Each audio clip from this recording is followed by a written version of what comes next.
Judas Iscariote. Su nombre evoca traición, envuelto en uno de los episodios más impactantes de toda la historia. Pero antes de ser recordado como el traidor de Jesús, ¿quién era realmente este hombre? ¿Qué pudo empujarlo a tomar una decisión tan oscura, caminando día tras día junto al propio Mesías? Esta es una historia teñida de misterio, ambición y remordimiento. Nos invita a mirar más allá del estigma que lo marcó, a adentrarnos en su vida, desde su llamado hasta su trágico final, y descubrir no solo al hombre, sino también las poderosas lecciones que su vida aún puede enseñarnos. Suscríbete a este canal para seguir explorando relatos bíblicos llenos de emoción, y activa la campana de notificaciones para no perderte ningún capítulo. Judas Iscariote, un nombre que ya de por sí genera intriga y desconcierto. Poco se conoce sobre sus primeros años, pero lo suficiente como para comenzar a reconstruir la historia de alguien que participó de los eventos más trascendentales de la humanidad. El apellido Iscariote podría contener pistas sobre su origen. Algunos estudiosos creen que significa hombre de Queriot, un poblado en Judea, lo cual lo convertiría en el único apóstol que no era de Galilea. Otros creen que su nombre podría estar relacionado con el término sicario, que hacía referencia a un grupo de insurgentes armados. Pero antes de todo eso, ¿quién era este joven al que Jesús llamó personalmente? ¿Qué lo hacía diferente para formar parte del círculo íntimo de los 12? Como cualquier persona, Judas tenía sueños, aspiraciones y también sus batallas internas. Vivía bajo el dominio opresivo de Roma, como tantos otros judíos que anhelaban la llegada de un Mesías libertador. Y fue en medio de ese clima de esperanza y desilusión que Jesús lo llamó. No fue una elección al azar. Jesús lo escogió con intención, para caminar a su lado, ver milagros, escuchar enseñanzas y quizás, formar parte de una promesa que cambiaría la historia. Para Judas, este llamado debió ser abrumador. Tal vez sintió el peso del compromiso, o tal vez vio en ello una oportunidad única. Como un rayo que irrumpe en plena oscuridad, así fue la invitación de Jesús en la vida de Judas, inesperada, transformadora. Un hombre común, con preocupaciones comunes, fue elegido para seguir de cerca al que muchos ya consideraban el Mesías. Fue una experiencia abrumadora, estar tan cerca de aquel que realizaba milagros, que hablaba con autoridad sobre un reino basado en justicia y paz. Para Judas, esa era una oportunidad como pocas. Es probable que su corazón estuviera lleno de asombro, pero también de expectativas. ¿Sería este el líder que finalmente liberaría a Israel del yugo romano? Muchos lo esperaban, y no estaban solos en esa esperanza. Cada uno de los discípulos tenía su propia visión de lo que significaba seguir a Jesús. Algunos veían en él la esperanza espiritual, otros soñaban con un cambio político. Judas no era diferente. En lo profundo, quizás creía que aquel llamado lo conduciría a un destino más grande del que jamás imaginó. Caminando junto a Jesús, Judas fue testigo de cosas que desafiaban toda lógica. Milagros imposibles ocurrían ante sus ojos. Las palabras del Maestro eran poderosas, llenas de enigmas y promesas. Sin embargo, mientras los días pasaban, algo en él no terminaba de encajar. El tiempo siguió su curso. Los meses se acumularon y Judas permanecía al lado de Jesús y los demás apóstoles. Escuchaba, observaba, aprendía. Compartir la vida con el Maestro no era fácil. Cada palabra, cada gesto, cada milagro, provocaban asombro y esperanza. Paralíticos caminaban, ciegos recuperaban la vista, endemoniados eran liberados. Era imposible no sentirse conmovido. La fe de los discípulos crecía con cada paso, y Judas estaba ahí, presente, viendo, viviendo, testigo del poder de Dios. Pero mientras los otros parecían rendirse por completo a la causa, Judas llevaba consigo algo diferente. Tal vez dudas, tal vez decepciones. Aunque veía al Maestro hacer maravillas, seguía preguntándose, ¿dónde está ese reino prometido? ¿Cuándo llegará la verdadera liberación? Los romanos seguían en control. El sufrimiento del pueblo no se detenía. Y tal vez, solo tal vez, Judas empezó a dudar de que Jesús fuera el tipo de Mesías que él esperaba. Era como si, poco a poco, se fuera desconectando internamente. A pesar de estar físicamente presente, su corazón se alejaba. En su interior crecía una inquietud, una sombra que no desaparecía. Jesús hablaba de un reino celestial, no terrenal. Y quizá eso no era lo que Judas deseaba. Su carácter reservado lo hacía difícil de descifrar. Muchas veces decía más con su silencio que con sus palabras. Fue en medio de ese panorama interno, de esa tensión silenciosa, que a Judas le fue confiada una responsabilidad importante. A Judas se le encomendó una tarea clave: administrar los recursos del grupo. Ser responsable del dinero no era algo menor. Significaba confianza, disciplina y atención. Cada moneda donada para ayudar a los necesitados o para sustentar la misión de Jesús pasaba por sus manos. Él era quien llevaba la bolsa, quien tenía el control del sustento de los más vulnerables. Lo que al principio parecía solo una responsabilidad funcional, pronto empezó a tomar otra dimensión. No se trataba simplemente de cifras o metales, aquellas monedas representaban la esperanza de muchos, la fe de quienes seguían a Jesús. Pero algo comenzó a cambiar en el interior de Judas. El sonido de las monedas tintineando, el brillo del oro bajo la luz, empezaron a tener un eco diferente dentro de él. Una pequeña tentación, casi imperceptible, se fue abriendo paso en su corazón. Día tras día, esa voz interna crecía. ¿Y si tomara solo una parte? ¿Quién lo notaría? Y así fue. Judas empezó a apropiarse de pequeñas sumas, convencido de que pasaría desapercibido. Tal vez por un tiempo nadie notó nada. Pero Jesús, que conocía el corazón de cada uno de sus discípulos, sabía lo que ocurría.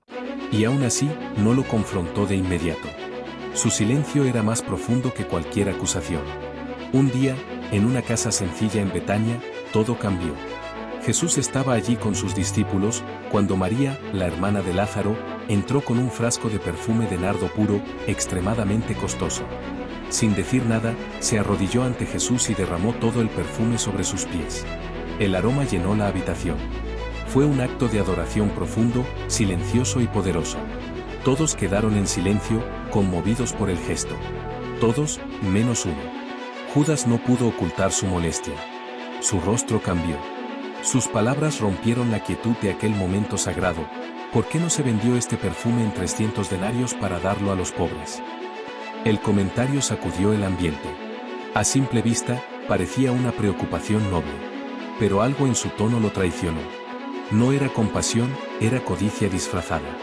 Jesús, con su mirada serena, no se dejó engañar. Conocía la intención de María, y también lo que hervía dentro de Judas.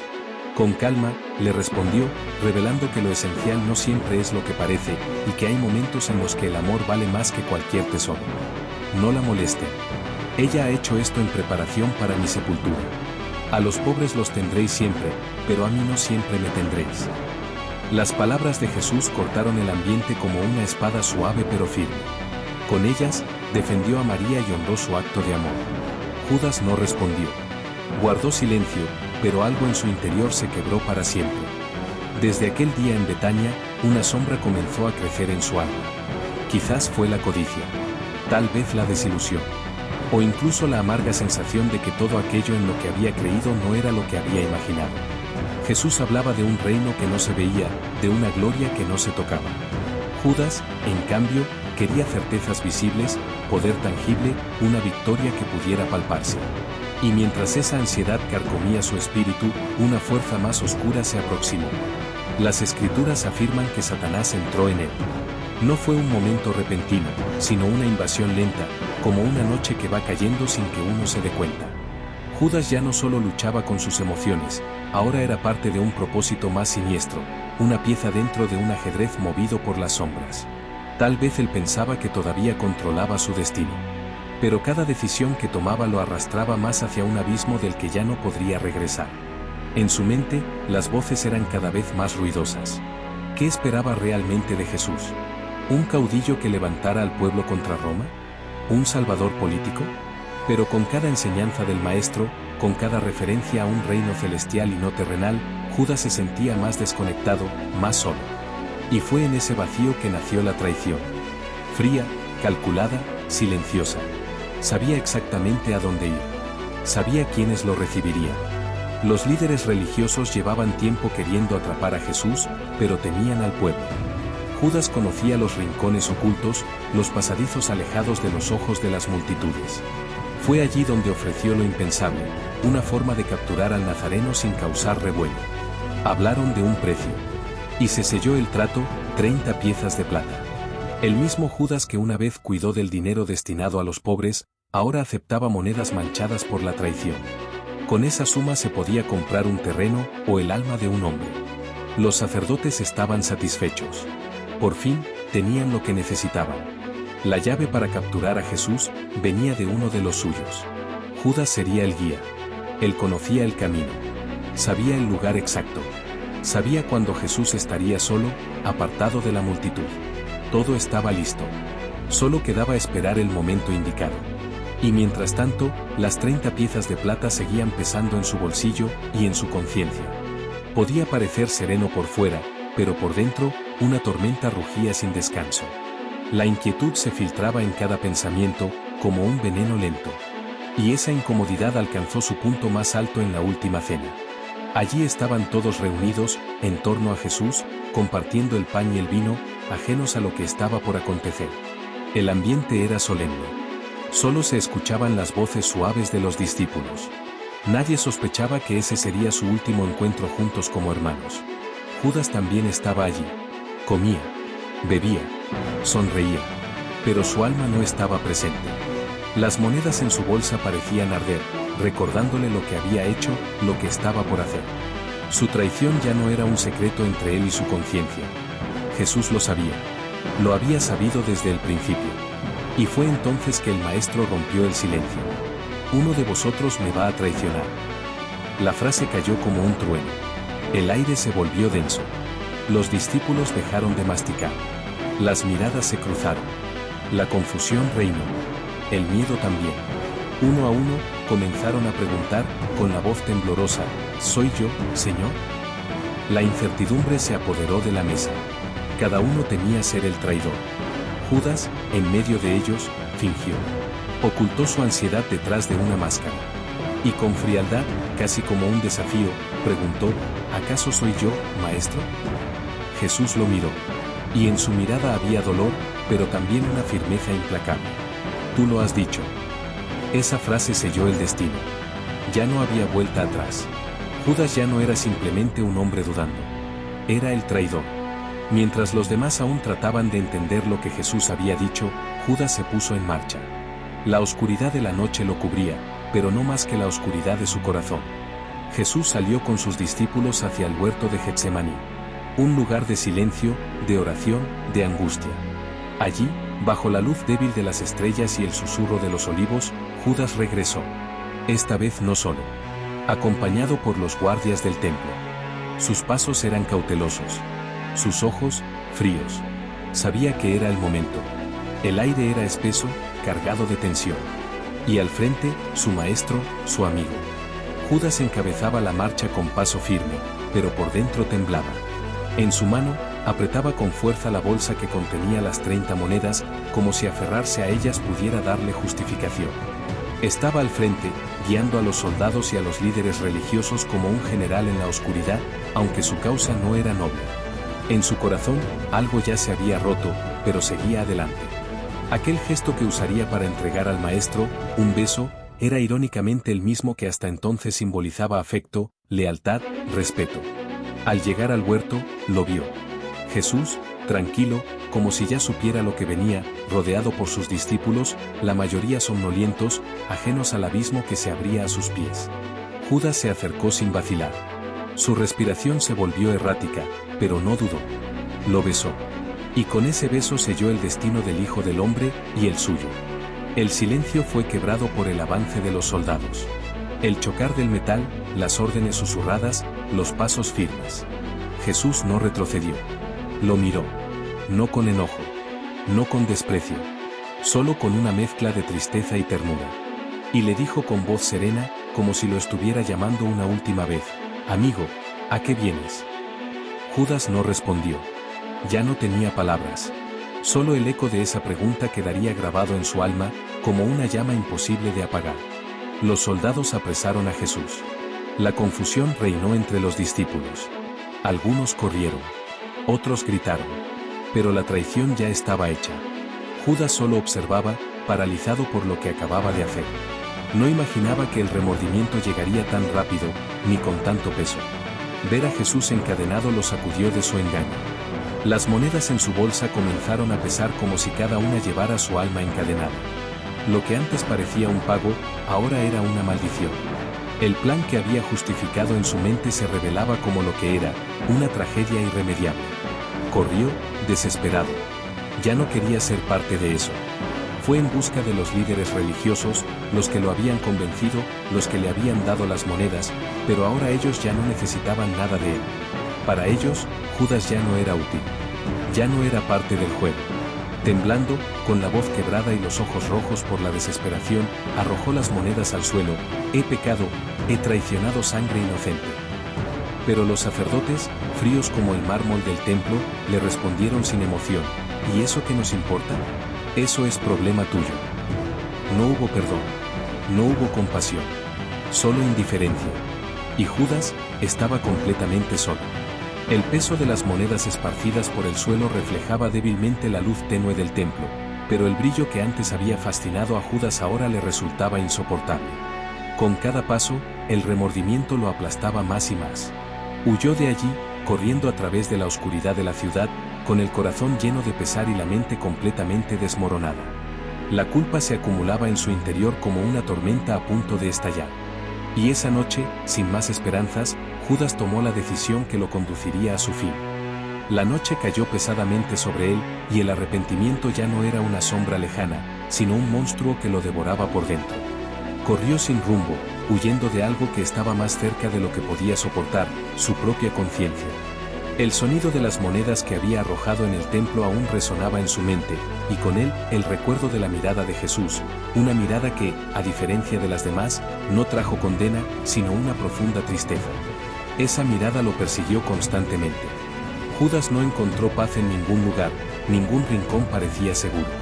Su alma se retorcía en agonía. Estaba perdido, atrapado entre el remordimiento y la desesperanza. La traición ya estaba consumada, y ahora no había vuelta atrás. ¿Qué le quedaba? Los sacerdotes no lo escucharon. Los discípulos se habían dispersado. Y el pueblo jamás podría mirarlo de nuevo. Fue entonces cuando, en un acto de desesperación, Judas tomó la cuerda que llevaba consigo. En un campo solitario, lejos de la mirada de cualquiera, preparó lo que sería su fin.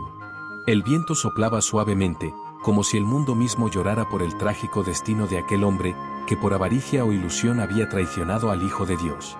Judas ató la cuerda, y en ese momento, todos los errores y arrepentimientos de su vida lo asfixiaron al mismo tiempo. El campo donde eligió poner fin a su vida pasó a ser conocido como el campo de sangre. Las monedas que había arrojado fueron usadas para comprar ese terreno, manchado con el precio de la traición.